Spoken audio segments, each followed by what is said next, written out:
You're listening to the Sass Says podcast. I'm your host, Christy Rocha, also known as Sass. I identify as a woman, a wife, and a mother. That should tell you a lot already. And over the last few years, I've learned the value of talk therapy. I have seen how my inner work not only enhances my own well-being, but also my marriage, my parenting, my relationships. And in fact, you wouldn't be hearing this right now if it weren't for the work I've done. My mission is to debunk the misconceptions and stigmas around what therapy is and who it's for. Let's normalize working on our mental health and seeking help when needed. We've all heard of self-care, self-help, and self-love, but do you often wonder how to actually make it all happen? I do.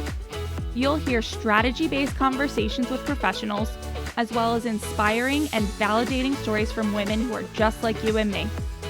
Think of this podcast as the weekly therapy sessions you didn't know you needed, with a dash of sass, a lot of vulnerability, and me, relentlessly asking, but how? Hello. All right, welcome back to the show. I am so excited to welcome Lindsay Fleming to the show today.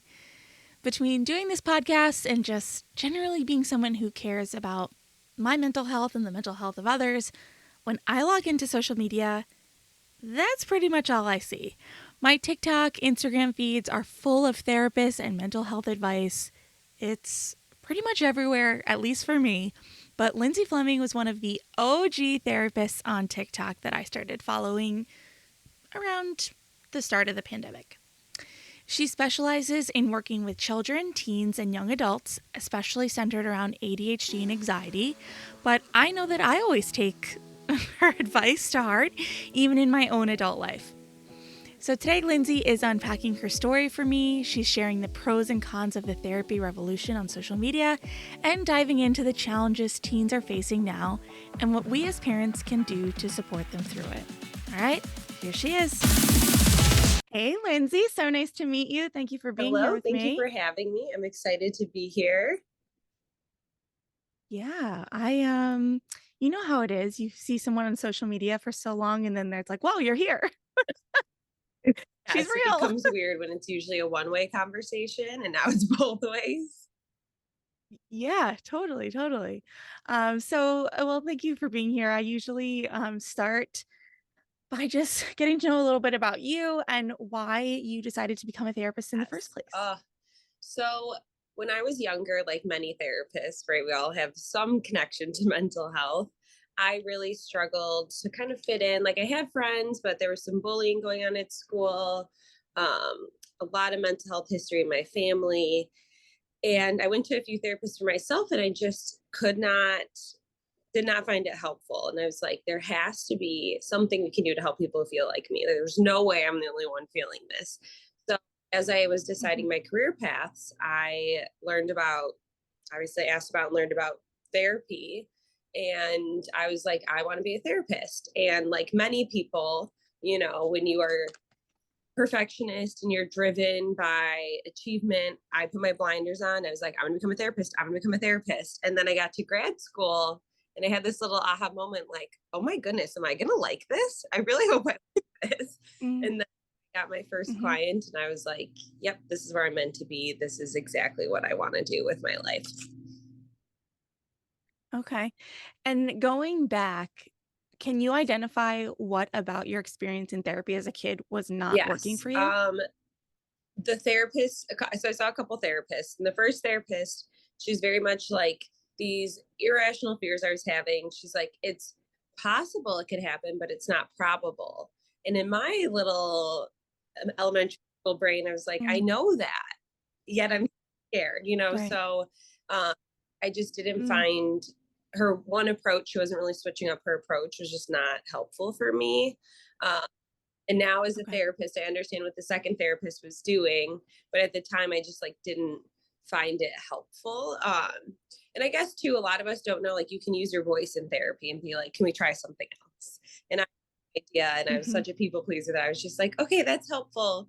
I think it was a mix of my anxiety of not wanting to let people know things weren't working, and people just utilizing the same approach that wasn't working for me.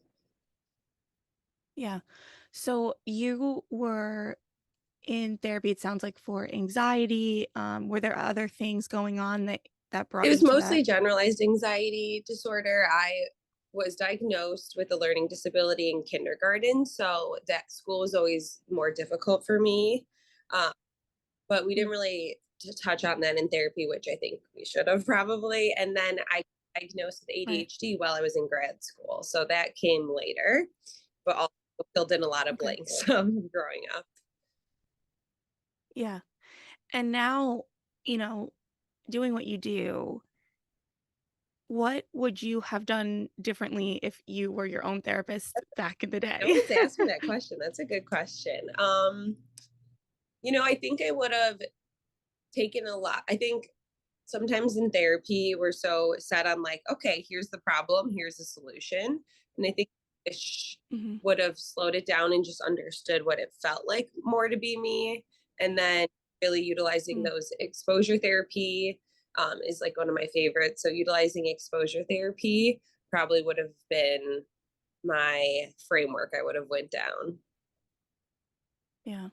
Yeah, I mean, and it sounds like you said elementary school. So, yes, on one hand, I totally hear you and I agree that there aren't many people that know you can be vocal about what you want or asking for things, but honestly, how much could we expect someone in elementary school to say or do in that situation? I mean, it's a little intimidating as it is. So, it is kind of the onus on the Yes, yeah. professional. And that's why I always check in with my clients. And especially being on social media, there's a lot of boundary work around that. But we have to talk about how, because I have this platform, I never want a young client to be like, oh, but she helps all these people online. So what she's saying has to help me. Otherwise, it's my problem. Like I'm the problem.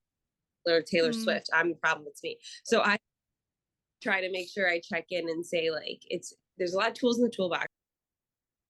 It's really about me asking them and getting them in a place where also I think it's therapeutic for them to practice advocating for themselves. yeah. So I try that space, try to provide the framework, and it Mhm. creates space they do feel comfortable doing that in. Yeah, because you are now working like mostly or entirely with children, tweens, and teens, So or yeah, what's the age group? yeah, some of my clients they don't want to leave me. I'm like, fly, bird. Oh, College age students, and so some young adults, some teens, and then some elementary school. So I'd say my age range is pretty wide, but my treatment is very much focused on anxiety, ADHD, and opposition, like behavioral issues. okay. And so you said that you were diagnosed with ADHD at 23 in grad school. Um, what what led to that? Like, what was going on for you that you're like, huh, something's going on here? Like, how did that go? So I was in therapy again because I had gone in elementary school and middle school, and I went to like a high school counselor at our school. And then I went to college and I had a really solid friend group. So I was feeling better. But I got to grad school and I just put so much pressure on myself. So I went back to therapy. I was also like, how can I sit there and ask someone to be vulnerable with me if I don't know what it feels like to be on the other side of that chair? Mhm. So I went to therapy as an adult. And it's so funny because like what you're talking about, how it's really on the professional. I was like, I'm gonna be a therapist. Like I'm going in, I'm open. I'm telling them I'm an open book. Killing me. I'm an open book. I'm going to tell them everything. And I sat down in that chair and she was like, why are you here? I'm like, oh no, good question. No idea. It was so hard to be vulnerable. So it was a good reminder too. Like sometimes when you talk about therapy, when you're on one side of the chair, it's really easy to forget how hard it is. But so I was seeing Debbie, shout out Debbie, my therapist. And at the same time, I was in graduate school and we were in our diagnosing class. It was actually my best friend Mariana from grad school was like, Lindsay, this definition is you. And I was like, no, stop. Like we could probably say that about everyone for everything, you know? Yeah. And she's like, no, no, no, no, no. And so we had to do partnered assessment. She's like, let me do an ADHD assessment and actually like you answer honestly, like not as a pretend client. I'm like, Mhm. okay. So we did it. And it was like very much, I was fitting the criteria. Obviously, I'm not going to take my graduate student best friend and be like, I have ADHD. But then I talked to my therapist about it, and she was like, I've also been seeing some traits of that. So she referred me for a full neuropsych evaluation. I got an evaluation, and they were like, you definitely have ADHD. But I can, and I understand with women, it's a lot less likely we're going to get diagnosed. And having the learning disability, they kind of thought anytime I wasn't focused or like my work was messy or things like that, they just attributed it to that. So I think that made it a little bit harder too for them to catch it. What, if you don't mind me asking, what was the learning disability that you were diagnosed with? Yeah. So we say dyslexia, right? Or dysgraphia, Okay. math, or for writing. And what I would say is like dyslexia is kind of the term we all utilize, but in like diagnosing terminology, they call it like a learning disability, and it can be specific in reading, writing, or math. Okay. So mine was in reading, specifically in reading and writing, but more so you saw the impact in reading. And it's funny, like even today I will forget because I've lived with it my whole life and I've learned to manage it. But I'll be trying to spell things, and my husband, I'll be like, how do you spell this? And he's like, come on, you're kidding. I'm like, I'm not kidding. Yeah. And now I learned to not even question it. He's just like telling me how to spell things, but it's just like, so it's specifically in reading, which just means that my brain works a little differently. And actually, like 1 in 5 students are have dyslexia, but we don't screen for it. So you have to, someone has to advocate for you to get tested at school. And if a parent asks for testing at school, the school has like, I think it's 40 or 60, I don't know for sure, school days to actually follow through on that testing. Yeah. So it's really hard to get. I'm very fortunate that I grew up in a school that had the resources and came to my mom and was like, you need to get her tested. So my mom had friends in the city because she worked in the city where that was not their experience. And they were pretty much shamed, like told they had to fight for it. They had to get lawyers involved and told like, are you sure you want this on your kid's college application? Which it doesn't college application. So Yeah. Well, yeah. and if there's anything I've learned through going through a process for my preschooler who has an IEP now, it's like, if any, at first, yeah, it was a little, a little scary, unknown of what we're getting into. But at the end of the day, I have a room full of professionals analyzing exactly what my kid needs, not a classroom full of kids, not a generation of kids, my kid. And that's pretty epic, Yeah. actually. Yeah. Very much. I love, we've come so far, and I love how they include kids in those conversations once they get to high school. And I just wish that somebody would have explained to me why I had these resources and how my brain, because I was assuming that I was just dumb, and like that's obviously not the case. But IEPs, I'm good for you that you have an IEP at that young of an age, because it is hard sometimes for parents to get those. Yeah. Yeah. Well, and I mean, I didn't I didn't even know what it was until I had to know what it was. And it's like, I don't actually think that we need to educate everyone on everything all the time, but like it would have been nice if I just even had an awareness of what an IEP was before someone's looking at me with my 2.5-year-old going, she's in the special needs class. And I'm like, excuse me, but really, it's like, what do they call it? They call it disabled preschool. And like, it's just it's terrible. Like, she's not disabled. She just has to go to speech therapy. Like, that's it. Like it's just wild. I wish, yeah, like, yeah, like just at least had some point of reference before I'm like going down a horrible Google rabbit hole. I think, like you're saying, a lot of parents, right, then they go to Google for their information, or I find parents don't even know that they have a right to request an IEP, an evaluation, or what the difference is between a 504 and an IEP. And I had one, and my brother also had a 504 plan, and they were like, he's not really using his services. So she's like, okay, we can get rid of it. She's like, I wish I never would have done that because he was younger. And then when you get to high school, where maybe some of these behaviors or the accommodations could have come in hand, you have to restart that whole process of requesting, already deemed that child of not needing it anymore. It's really hard to get back. Yeah. Yeah, I can imagine, especially as having an older child, that being particularly difficult because our recommendation referral came right from the pediatrician. And that's the And yeah, awesome. yeah, And that's the younger they are that they get these services, the better it is. So yeah, that's have those supports put in place. yeah. All right. So I obviously know of you because of social media, and you've mentioned it a few times. Um, I think, you know, obviously I could ask you a bunch of things about social media, but I think I want to start with the sort of what I see as the blessing and the curse of mental health having this huge moment on social media. Um, it's it's a blessing in that here we are. People who don't have access can, get some help, but even just taking like ADHD, the amount of TikToks I've seen where I'm like, do I have ADHD?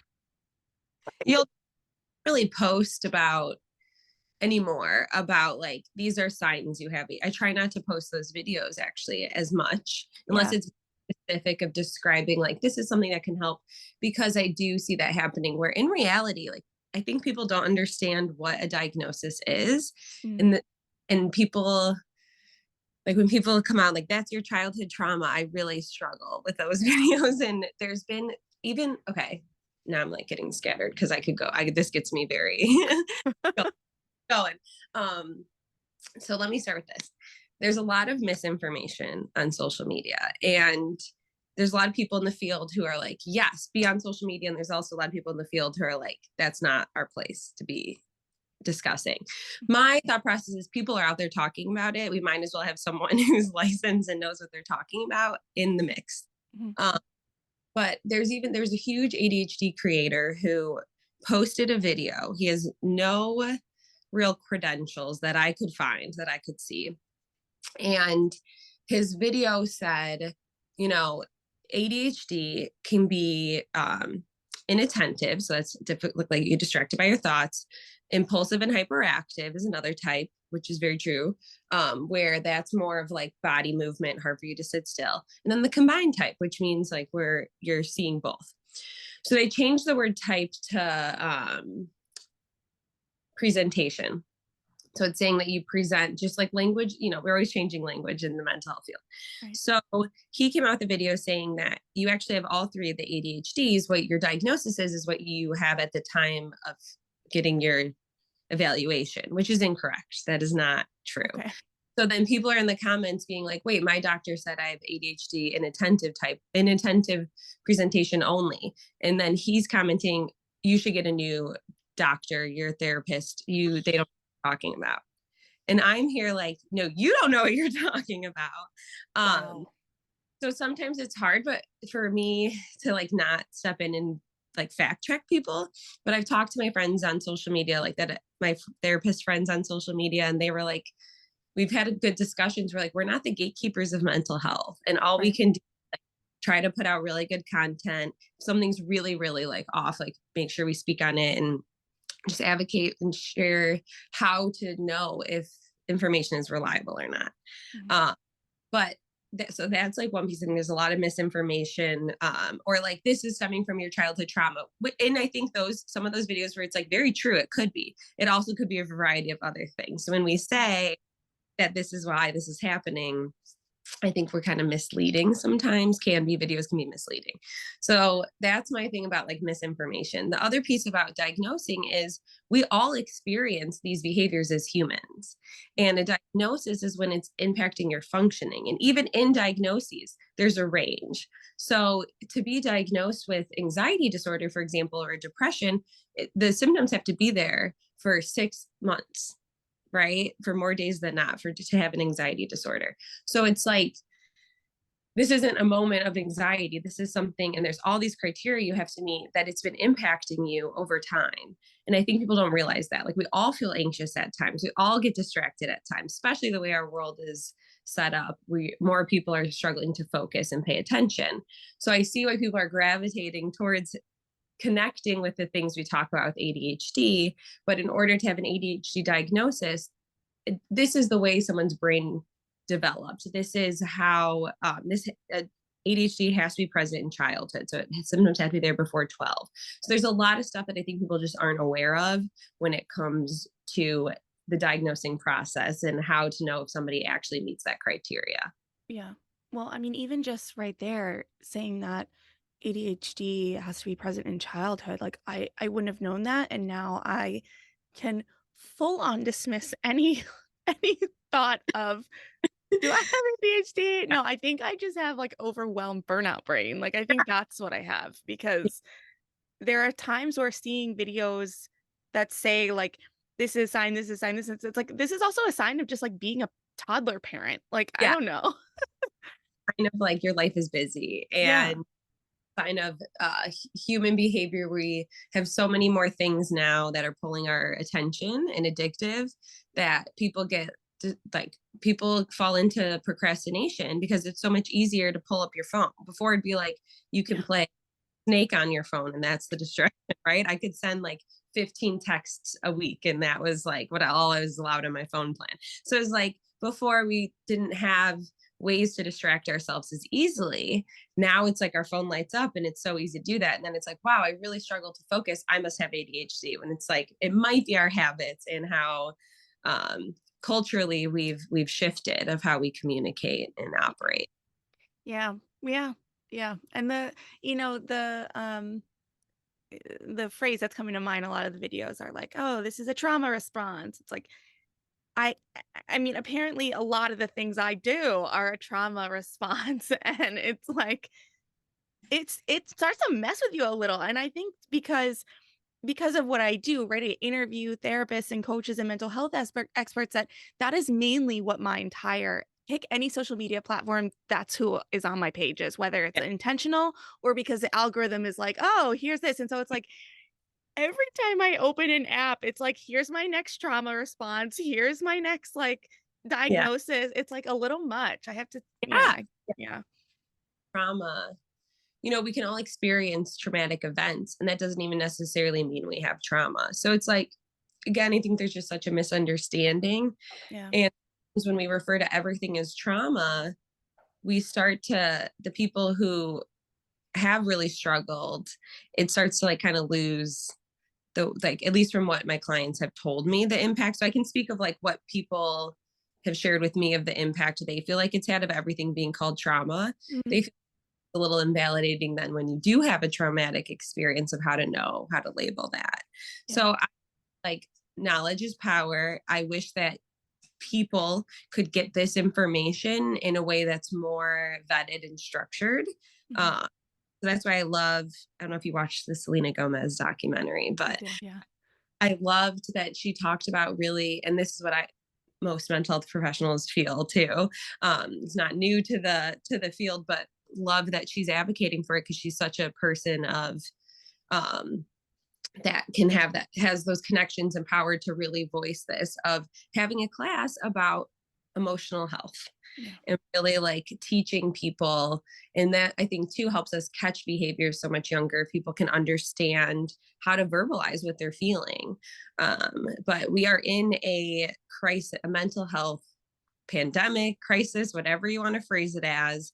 But I believe diagnosing and medicating and therapy, there's a shortage of therapists, putting everyone on that's not the answer to this crisis.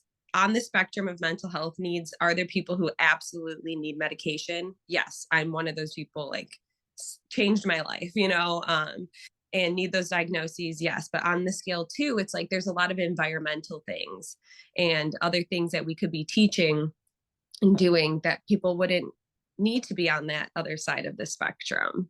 Yeah. Yeah. And I think you're right.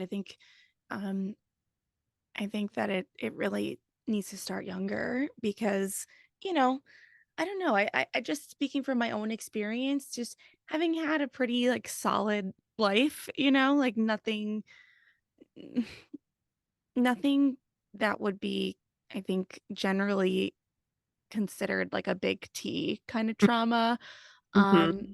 But that it, I think it that it's hard because while I feel grateful for that, I also don't know how prepared I was for things in adulthood, right? Like Yeah. you didn't never really had to deal deeply with something. And it's weird because you don't the end of that sentence is like it's not that I wish I had to as a kid. It's just in a way that where it's being taught in a classroom rather than taught as a response to a trauma might have Yeah. just got the wheels turning a little bit earlier, you Yeah. know?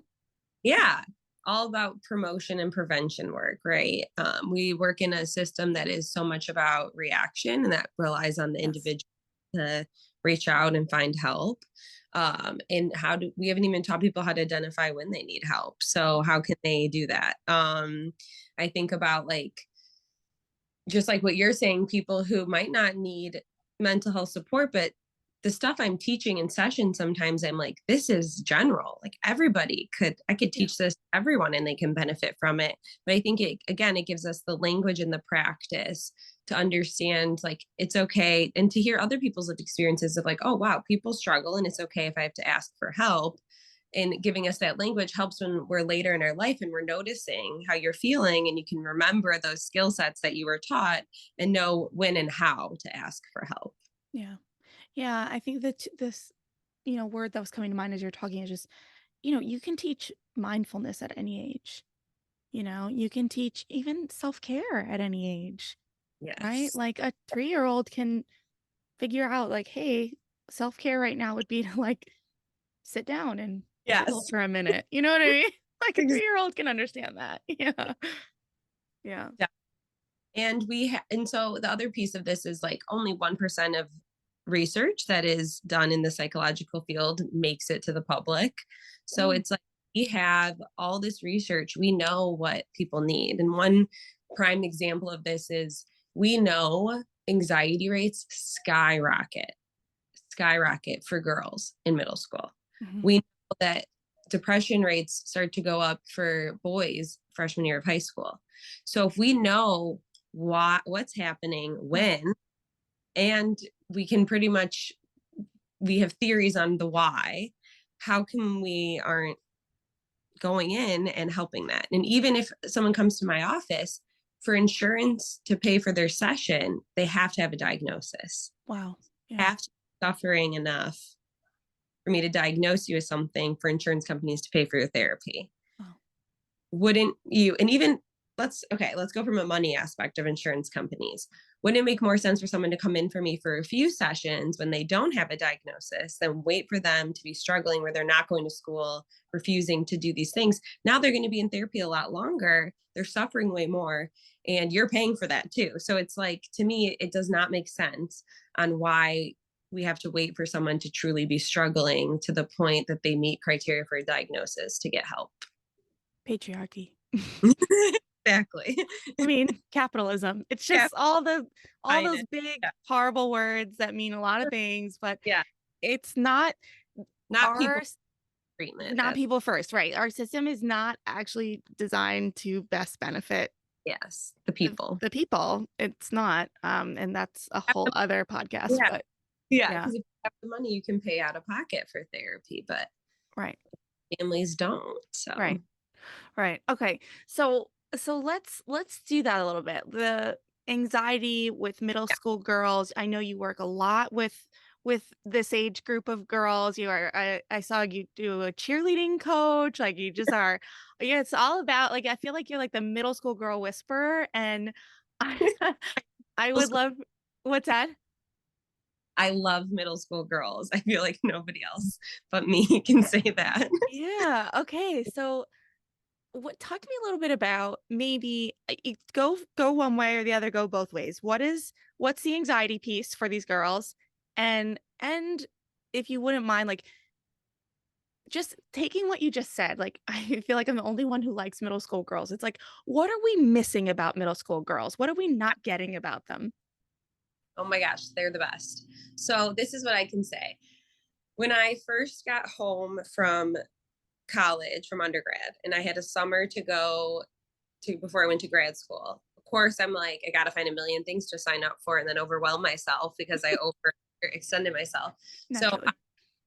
to coach, I reached out to my old competitive cheer coach because I had no friends really at the time, and cheerleading was a space I could go to. I felt accepted, which is so funny because cheerleading it's like such a bad rap, and I like my team, and so it was a place I felt included and seen. So I was like, I want to give back a little. So I reached out to my old coach who was still running the program, and she was like, yes, come coach.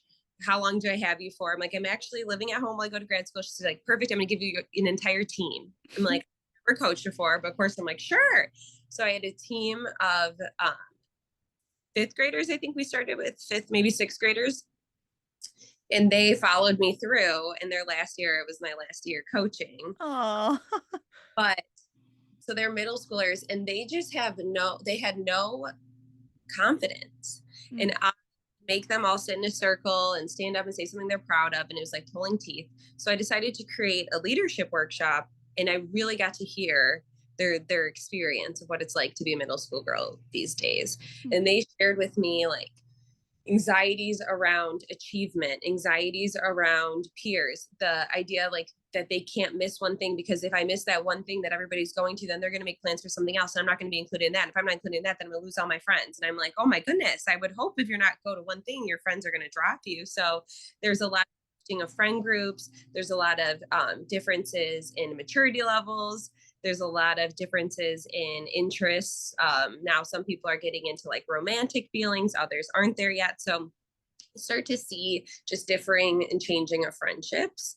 The girls would tell me how, like I said, what if I asked you to walk in the hall by yourself? Oh my gosh, you can't be on your phone, can't be listening to music. Like, that is the worst thing you could ever do to me. I'm like, oh my goodness, the thought of walking in the hallway by yourself gives you so much anxiety. They're like, I could never.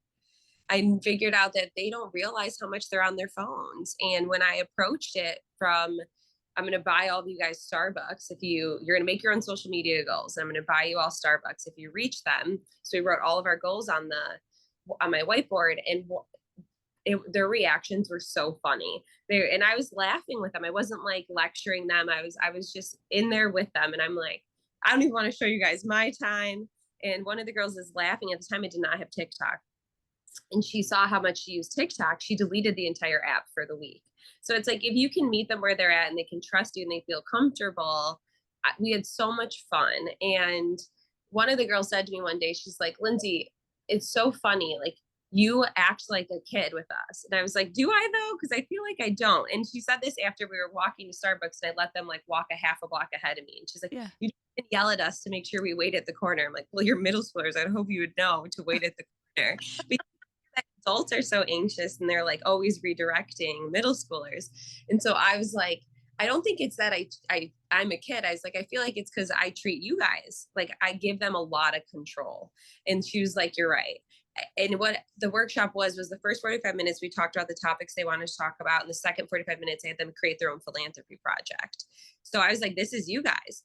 They wanted to sell chocolates. They had to email the lady. I went and picked them up. They wanted to sell chocolates for like a fundraiser. Then we bought Starbucks gift cards and went around our uptown area and handed them out to people as like an act of kindness. And they loved it. And it was their project. And right before COVID hit, we were doing one where they were making for a dog shelter. They were making they wanted to make little like cards so the dogs could get adopted. And they were so excited about it. And what I realized is like, they had no problem solving abilities. Everyone's telling them what to do. No one's like, what do you think you should do? So I noticed like they have no confidence in how they look and feel and their abilities to do things in life. And so I tried to provide them that space and watch their confidence flourish. But I think it's really hard when you move from elementary school where you care about your parents' opinions and adults to middle school where now you're caring more about your peers' parents. And you don't really know how to navigate that or how to push away from the family values and figure out your own values.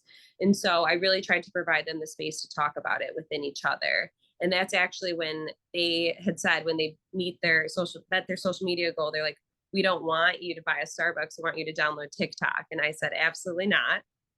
And then the pandemic hit. I had to cancel the groups, and a bunch of the girls reached out that they were missing me. missing the group. And so then I was like, I'm going to download TikTok just to surprise them. Oh my God. 5 videos are this is for middle school girls, 5 tips to build your confidence. Wow. They still come back to me and they're like, I still do the deep breathing when I can't fall asleep at night. I still do this when this happens. So I think it's just like sometimes we also don't realize just believing in middle schoolers and not being like, oh, you're in middle school. Oh, like kind of, acting like they don't know what they're doing, and really giving them the space to make them feel like they're in control and they're an adult. You can see the impact, definitely. Yeah. I am, first of all, that's kind of hysterical that was what prompted you to download TikTok, and now you are like the face of therapy on TikTok.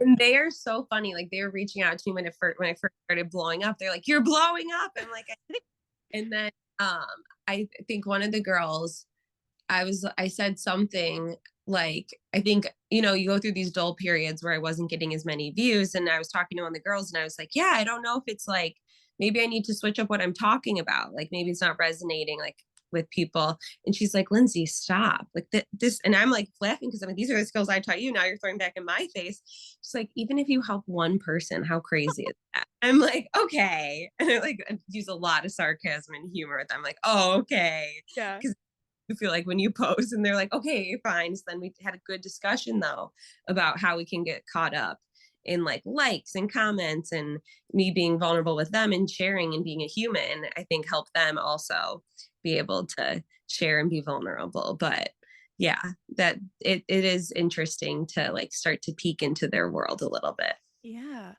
So I've heard two, and I'm wondering if there are others, but you mentioned, empowering them to make decisions, and giving them that space, using sarcasm, humor. Are there other sort of keys to unlock the middle school girl Yeah, mode? know what's going on in their world. They get so impressed if I know who they're talking about. You They mean in their personal lives, or like knowing who a TikTok star person Yeah, is? TikTok star is who, like, if I take the time to get to know the things that they enjoy, like they'll be like, oh, I love this singer, and I won't say anything, and I'll come back the next day, listen to that song you were talking about. It's really good. I like this lyric. And they're like, you actually listen to it? I'm like, of course. So Mm. it's then they're like, oh wow, like they get that sense of pride of so connection is key to everything. I think with parents too, it's really hard with parenting a middle schooler. I want to say I get it, but I don't fully get it because I don't have kids. But I am with them enough to know that it can be really difficult, especially dealing with a kid who's struggling. My biggest piece of advice is you have to find ways to connect. Yeah. And the relationship is the foundation. You get more out of kids. I get more out of kids when I'm playing games than I do when I'm asking them direct questions. I get more out of kids when they're talking about a show and I ask them, who do you relate to on that show and why? So it's like, and even my mom tells me, she's like, anytime I asked you to go for a walk, you were like, bleh, word vomiting everything that was going on in your grade. So it's like, you can find ways to connect with your kid. Things can go a lot better in the sense of like your frustration tolerance too. Cause it's hard when you feel like a kid is just poking at you all the time to then regulate yourself. Yeah. Yeah. We, when I was in that age, my mom used to take me on long car rides. Yeah. Yeah. See, they'll find, you got to just pay attention to when your kid tends to open up more and try to find ways to get them in that environment. Yeah. My kids are little. They're almost 5 and 3, Mhm. but I have nieces and a nephew who are, um, you know, tweens, teens, and they're so intimidating, man. Like I am so intimidated by them. I just, I don't, at one point my husband had to say to me, this is like years ago, he's like, listen, you're trying too hard to be their friend. Like you're their aunt. Like it's okay. That is also true. I do forget. Like for me, I think my strength as a therapist is like connecting with people. So it's like I do forget, but that is so true. Like they can smell it if you are like Yeah. trying to be their friend really hard. That's so funny. Well, and Yeah. I think I particularly with my niece and nephew, like they were the first time that I was ever faced with my actual age and like how not cool I was anymore. I So it was know. like a little bit jarring at first. I was like, wait a minute. Especially since I'm the youngest of the aunts and uncles, I always was like, oh, like I I'm got this. Yeah, I'm the cool one. Don't worry about it. And they were like, oh, honey, you are not. That's so funny. Oh yeah. No, no, I know. And their looks that they give, and they like to just like They're sit just on. like grunt at you. Yeah. Yeah. Hmm. But the phone thing was interesting. I recently had um long story short, my niece who is 13 had said something about like the adults were talking about how we want like nothing more than like a Netflix day to just like do nothing, right? And she's like, "Don't you feel bad about just like watching TV all day? Like you've wasted your day?" And I looked at it, I was like, coming from the girl who scrolls TikTok for 12 hours a day, and you know what she said? She looked at me, she goes, "Yeah, but I don't feel good about it." And I was like, "Oh," I'm like, "Well, why do you do it then?" She's like, "I'm just bored. I have nothing else to do." And, I sent her like a box of stuff, Yeah. like different Yeah. kits and things. And I don't know if she's just like an older 13-year-old, she's a city girl, but Mhm. like I asked her, I was like, "So did anything? Like, did you like anything?" And Yeah. she's like, "Mm, Mm, like, I don't really do art anymore. I don't really," and I'm like, "What do you do?" She's like, "I don't know." I'm like, yeah. No, they just they pick the phone because it's immediate gratification, and their brains are impulsive. "Mm, Like, so they always are going to pick the phone because it's what everyone's doing, and that's what is enjoyable for them in the moment, and then it creates that long-term anxiety. And um that's the biggest piece I think I encourage my clients is to find hobbies and find things to do, because what I realize is a lot of teens are doing things to get into college, and it's not, I want to do this. mhm, And parents, I'll be like, so the first things I recommend, if it's a teenager who's depressed or anxious and they're not really involved in much, we got to get involved in something. I want them to get a job, and I want them to volunteer somewhere. I don't care where, I don't care what it is. Um, and the point of that is it's like we have to be doing things, connecting with people, and in other spaces, and otherwise we just doom scroll, right? And parents will be like, oh my gosh, that's such a good idea for their college application. And mm, I'm like, this isn't for their college application, this is for them to feel good yeah, about yeah, themselves. This is for them to learn skills and to be a part of society. So I think like also there's just such a pressure to succeed, and parents feel the pressure too because you want to set your kid up the best you can, but it turns into then kids just being frozen, or they're just doing things to check the box, not, oh, this makes me feel good, or I'm interested in this, or I want to do this. It's like, oh, this will look good on my resume. yeah, yeah. I mean, I feel that mostly because of how I was raised. It Yeah. was like even my school was like more or less we're going to like go volunteer at this food kitchen so you can all put something on your applications, and Yeah. it was a Catholic school, so it was service oriented to begin with, but like Yeah. it wasn't hidden. It was like, come application time, make sure you put the food bank on because we did it, you know. Um, And that but doesn't yeah, people to help each other, right. what am I that's I think that's the foundation of what am I going to get out of this, Yeah, but what get out of this, and how's this yeah, going to be, and that's the opposite of the point of volunteering. right, So right. yeah. Yeah, and I think what I've just as an aunt have had to kind of get over with this is like I also think that, and I can imagine it being similar for parents. It's like I think we also have this hope that we're gonna have this like Gilmore Girls moment with our Yeah. teen after we connect. Like it might not look great. Like I might still get an eye roll or a grunt, but I Yeah. don't know how that conversation is going on to impact my niece or nephew a few days from now, or you know um Their face for the how the conversation went, for sure, and because but that's what's scary. they feel awkward, like Yeah. they feel so awkward in their own skin, or they when we don't feel confident, if we can make other people feel not confident, it makes us feel good, right? And so I just think teens are just so misunderstood, and they have so many ideas and potential, but we box them into these boxes of, and I think what you said is such a perfect example of, oh, they're teenagers and this is what they want to do. Like this teenager sitting here scrolling and saying, I feel guilty and it doesn't make me feel good.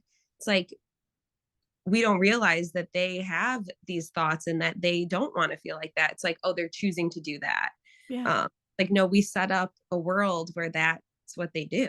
We've created these platforms with no end of scrolling and these spaces where it's like everybody wants to be an influencer, but I can tell you firsthand, it's not all it's cracked up to be, Yeah. So it's, I think too, it's idealizing. You're not competing just against the people in your class anymore. You're competing against places where 18-year-olds can have millions of followers and be making all this money. But what does it mean for their mental health? Yeah. Yeah. Well, and that is something that I've talked about a bit on the show too, is the idea of mental health and content creation. I feel like it's a whole thing. How many content creators do you see like needing to take a break or take a step or need posting every day because they feel like if they don't post, they're going to become irrelevant or like something's going to happen? So it's like you're always as relevant. You're only as relevant as your last video. And so it's like the way that viewers want to feel the content is that it's genuine and you're just posting to post, but then that's not really how the platforms operate, right? No. So there's a lot of like missing pieces of creation content, and I think like viewers, and there's a lot of pressure, I feel, on content creators, and then you're supposed to be grateful, so you're not allowed to struggle because other people have it worse, or other people this comparison, which I hate, and comparison trauma can be so bad and not helpful. We see it a lot with content creation. Like I can be as mean to you as I want because you chose to put yourself on the internet and you chose to do this. But it's like, why choose to be mean to another human being? Right. Right. I think there's still, even though, content creation is, like you just said, there's thousands of people who make a very good living on it. Like there are a lot of people where it is a job and it is a living. I think the viewers still want it to feel like this just like lucky thing that happened. And there's still such a, at this point, I feel like people have to know, but like it's so much work. It's Yeah. so much work. And either people are still choosing to believe that it's easy, Yeah. or they just don't care because, for every video that you see of a TikToker who happens to be like sitting in their car, just like Yeah. grabbed a coffee and this, Yeah. it's like, that was planned, dude. Yeah. That was planned. Okay. That took, What? I missed what you said. What? that took 5 takes. It Yes. took like, editing. And I think also what's interesting is people are like, we want more. So I don't post as much because like a lot of stuff I work outside has gotten busy at like my practice and things. And people are like, we miss you. We want you to post. But it's like, I mean, with me, it's different because I'm a therapist. So I'm even more about like, I wouldn't with brand deals and different things like that. But it's interesting. It's like you want creators to post all the time. But then as soon as they leave their job and have to make a living by doing these other ways, people get annoyed with these things. And it's like, oh, we can't have it both ways. It is a lot of work. And it also comes with a lot of privilege, like a lot of things, right? So I don't know. I think it's like people are just struggling and taking it out on each other. And it's like, you're not allowed to struggle because your struggle isn't as bad, I'll put in air quotes, as mine. Right. We're all human. We all have feelings. So yeah. Has anything about, kind of kicking off your platform and to where it is now, has anything about it really taken you by surprise? Oh yeah, I'd say a lot has taken me by surprise. One, I did not realize how many people like want to hear about mental health. Yeah. Has been one thing. It's been interesting now when I'm in public, like talking to people I haven't seen in a while or like friends of friends. And like I kid you not, and I love talking about mental health, so I'll talk about it all day, but everybody has someone close to them or share something with me. And I'm like so grateful that I get to be that space for people. But sometimes I'm like, I just want to have a beer and be out. I don't want to like talk about mental health. But a lot of times I'm like, you just see how much mental health has touched so many people. And I think it's opened the door, people in my life seeing me be so vulnerable about it or talk about it, to where they're asking me a lot of questions and sharing a lot with me. The other piece that surprised me is like, I used to be obsessed with everybody liking me. Like I had to make sure everybody liked me. And I will say being on social media is the number one reason why I'm not there anymore. You can't survive in social media and be a people pleaser. I even had one experience where, this was a while ago, I had a video, this was when it was trending of people like changing words on videos, and they changed my words to make it look like I was telling people to unalive themselves. Oh my God. Yeah, and it got 5 million views. And I had reached out to TikTok and asked them to like take it down, right? I reported it. I had my therapist friends reported it. I reached out to TikTok to take it down, and they said that they found no community violations. Oh, great. So that was really frustrating. And I obviously very upsetting. You go to the comments and then it's like, well, if a therapist told me to do it, and people are like, well, do it. And like, it's just horrible things, very triggering. And so I was like really upset. And I'll never forget, my husband, now he was my boyfriend at the time, was like, he's like, I'm like, I need to put my phone down, and I don't know if I want to acknowledge it or how I want to manage it. I always tell my clients 48-hour rule, wait 48 hours if you have big emotions before you do anything. And so I'm like, I just need to put my phone away. I need to go for a walk.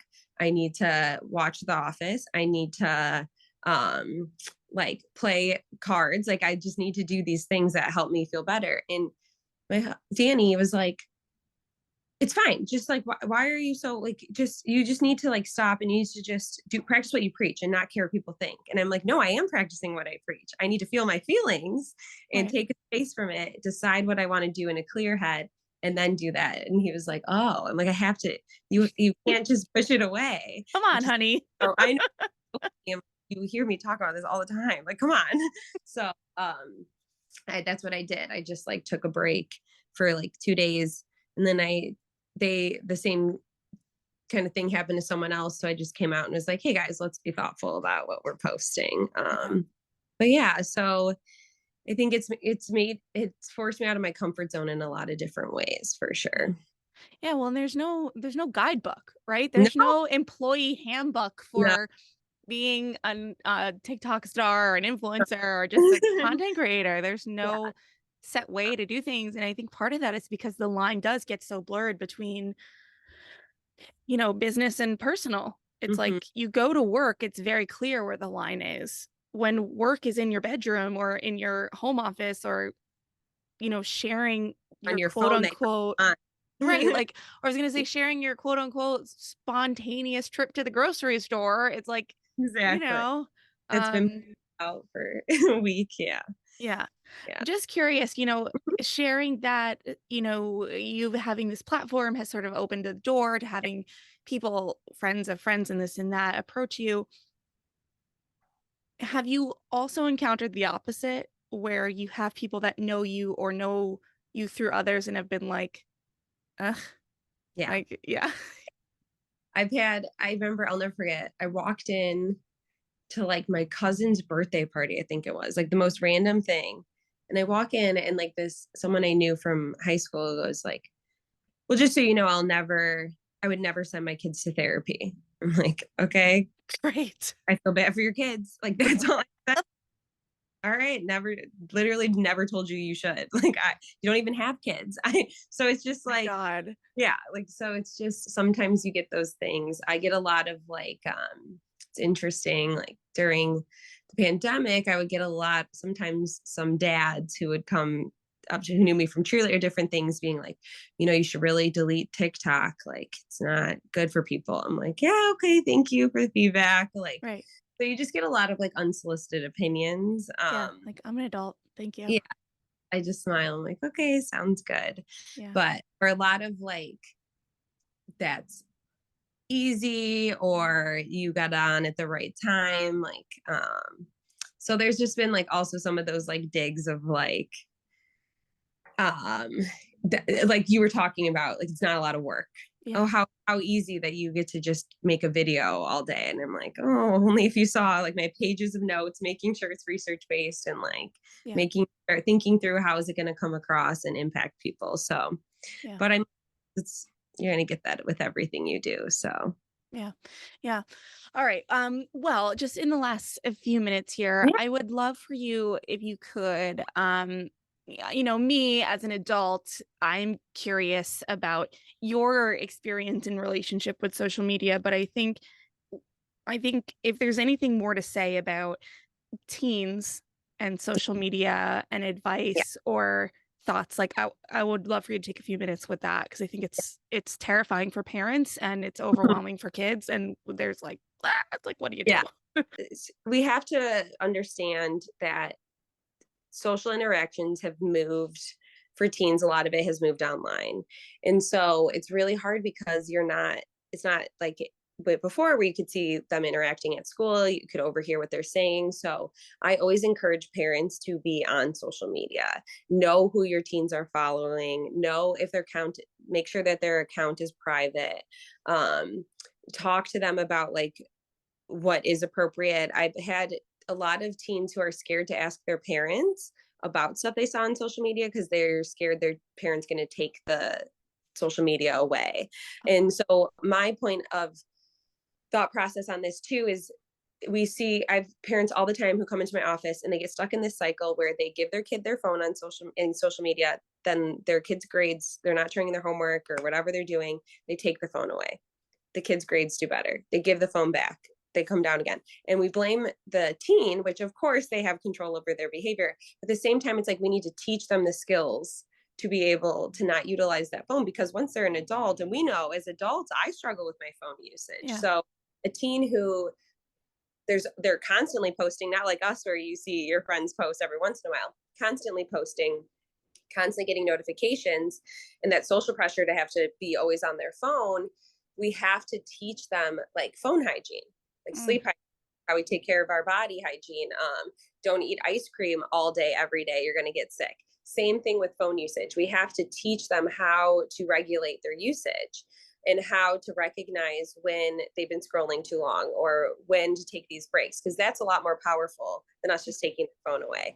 When you can have conversations and give your teen as much control over when you talk about phone and social media, you're going to get a lot more out of it. Teens are more likely to follow through on consequences as well if they have a voice in what those consequences are. So I like to, when I bring a teen in, we do a social media like clean out. We just see who they're following, how it makes them feel. Always can go like creep on Kim Kardashian if you're not following Kim and North. You don't have, like, so it's like, how do people make you feel when you follow them? And really looking at what they're doing on social media, because that is more important than even how long they spend on it. It's what are they doing on it? Are they creating these dances? Because that's great. That's connection. Those are those things. Are they just scrolling? What are they looking at? Someone who might be struggling with depression, is their whole feed depression videos? That's not going to be helpful. We know from research that the 3-hour mark, so if teens are on their phones for 3 hours or longer, they are more likely to self-report symptoms of anxiety and depression. So we're not saying that, there's not research to say like phone usage directly causes it, but what we're seeing is that teens themselves report higher rates of feeling anxious or feeling depressed in their phone if their phone usage time is above that 3-hour mark. So I would look out for that. There's a lot of ways to help your kids. I would say, like, when they're younger and they want it, start with like, they can get Snapchat on your phone, right? So it's your account, but they can use it. So, and what you want to see is them being able to come to you with things that are happening, good things, bad things, all things. Okay. Then it moves into, they can have their own account, but they have to follow you or you have access to that account. Then it can move on to, like that, they can have their own account, because teens they want that space, and they're going to make mistakes. They're going to make those like secret TikTok account that about, but it's all about like them feeling safe telling you things. I think the stat was like not 7 in 10 or 9 in 10. A lot of people have felt cyberbullying. Mm. And when that video went viral of me, of someone like changing the words in my video, I was like, this is what it must feel like to be a teen. Because for me, that's a lot of views. When I talk to people in my real life, they're like, what?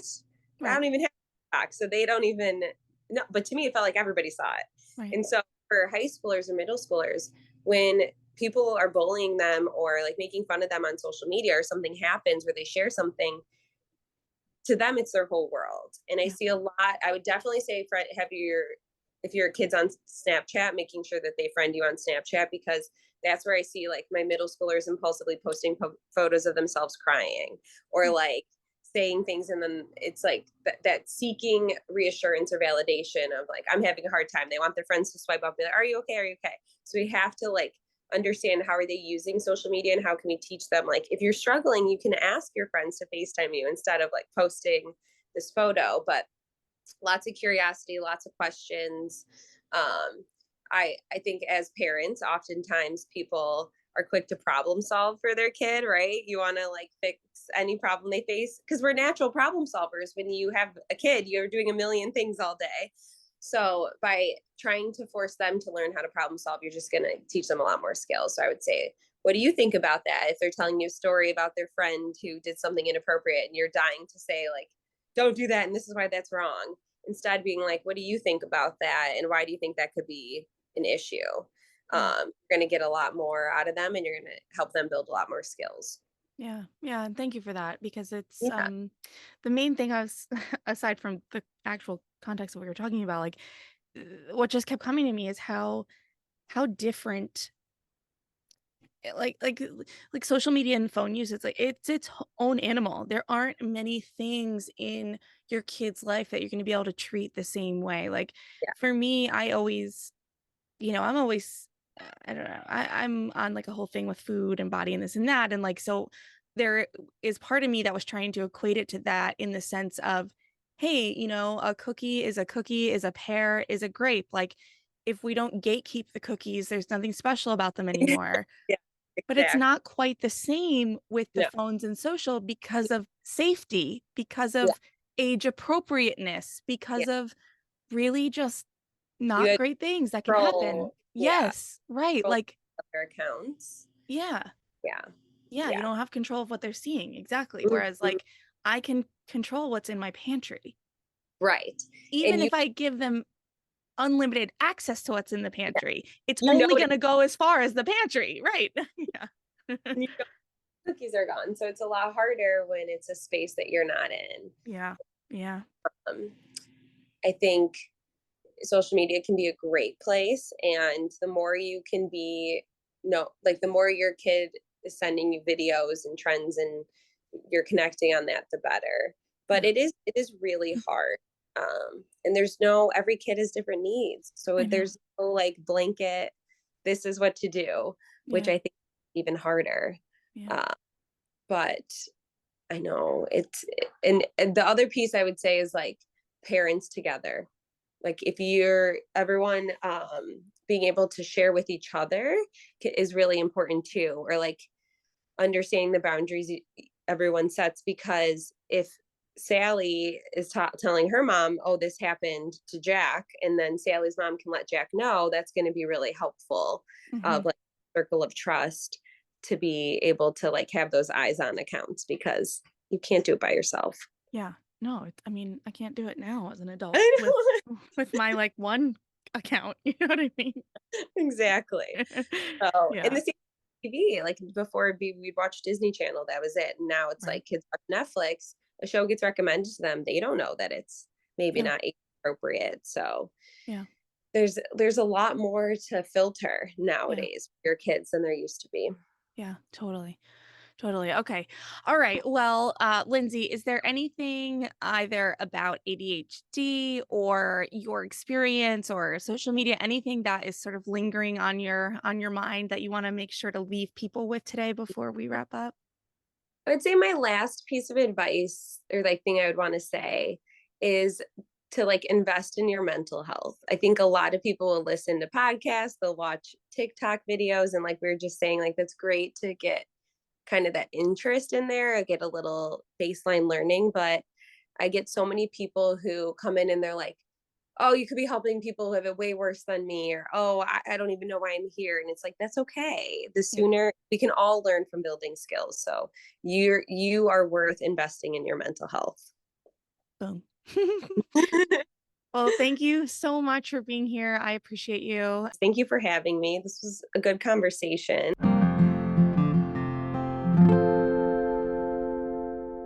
Okay, what a great conversation. Thank you so much, Lindsay, for joining me. It's always cool when I can put a real person to the social media personality that I've been watching for a long time, and I so appreciated getting to know you better.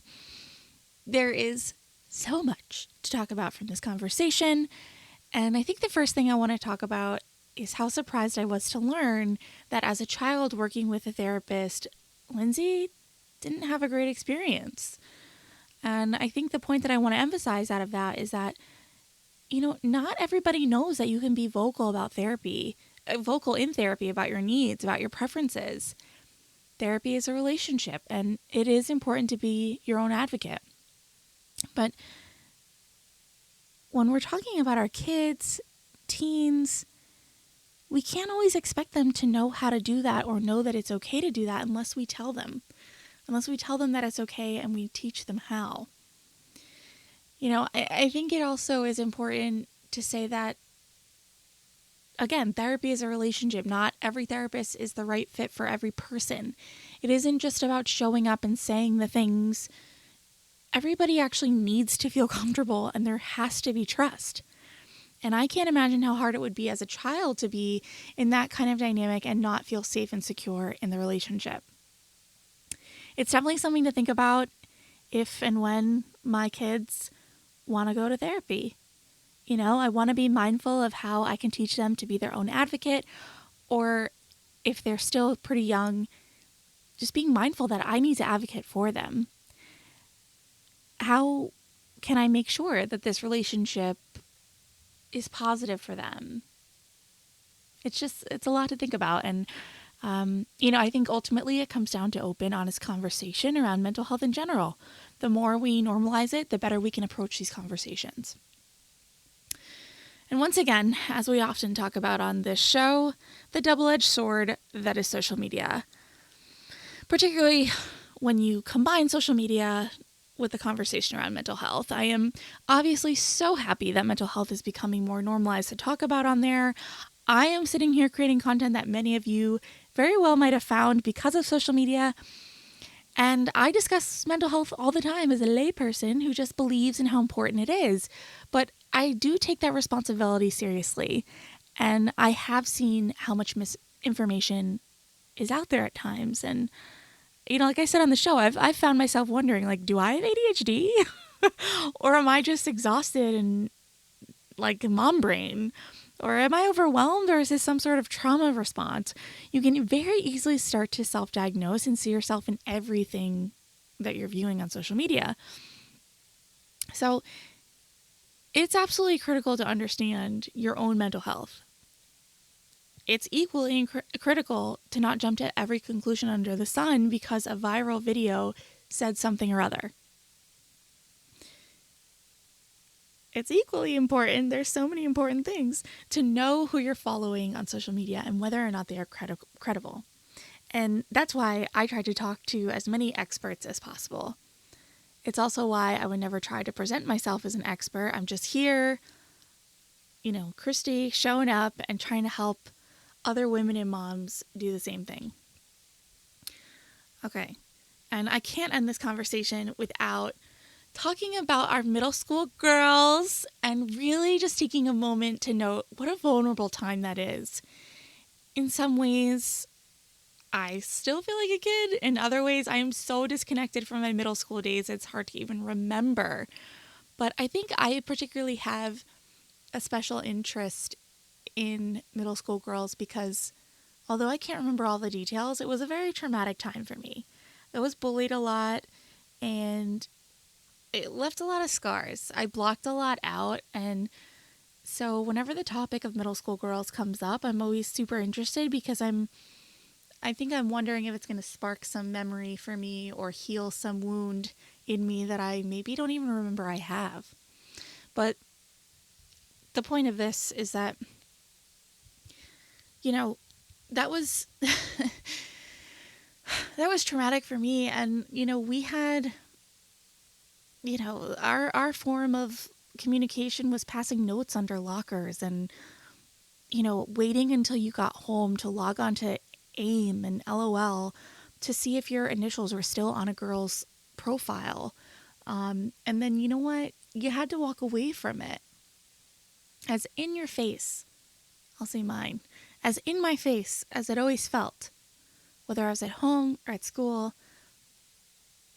I definitely can appreciate the pressure, the added pressure, which I should say, of having the entire world at your fingertips. The trends, the influencers, your friends. Like, it can never be turned off. And I'm truly having a hard time with that. Because I know what that feels like as an adult to deal with. But trying to put myself back as a middle school girl and feeling like I could never turn it off, that is a lot. That's a lot. And, I've talked a lot about on the show how I have to actively work to remember that social media is curated. There is more going on than what we see. And again, how much harder would it be to do that as a teenager or a preteen girl? I mean, it makes a lot of sense why there's a lot of anxiety. But all that being said, I truly appreciated Lindsay's practical tips for how to be involved in our kids' social media lives. It's totally not realistic to say that we should take social media away. Technology is not going anywhere. But we can use some of these amazing strategies to try to make it safer, to show them that we are there for them, that we want to know what's going on. And of course, as it always does, comes down to modeling what a healthy relationship with social media looks like. So, yeah. As a mom of two littles, I always hear the phrase, like, just you wait, often directed at those teenage years. And right now I am caught up in the little kid world, which is, of course, both hard and rewarding.